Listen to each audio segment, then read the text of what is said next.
एक महत्त्वाची बातमी विधानसभेमध्ये सुधीर मुनगंटीवार आणि संजय राठोड यांच्यामध्ये जुंपली। दादा कोंडकेंचं उत्तर आहे का? सभागृहात सुधीर मुनगंटीवार संतापले। जलसंधारण खात्याच्या कारभारावरून सुधीर मुनगंटीवार हे आक्रमक झाले। नेमकं काय घडलं सभागृहात पाहूया।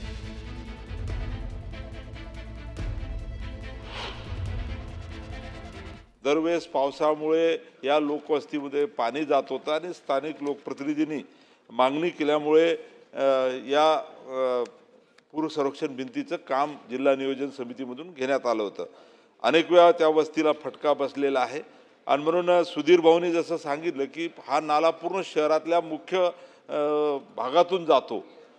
याचं सर्वेक्षण हे रुंद किती आहे, जसं भूमी अभिलेख विभागाकडून याची सर्व चौकशी जिल्हाधिकाऱ्याच्या मार्फत करून उर्वरित बांधकाम सुद्धा या नाल्याचं करण्याच्या संदर्भात जिल्हा नियोजन समितीकडे आम्ही प्रस्ताव पाठवू। अध्यक्ष महोदय,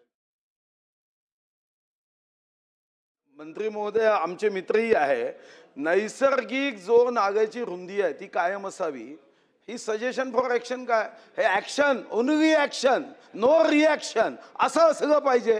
मंत्री महोदयांकडून अपेक्षित आहे की नैसर्गिक नाल्याची जेवढी रुंदी आहे तेवढी राहील ही शासनाने हमी दिली पाहिजे।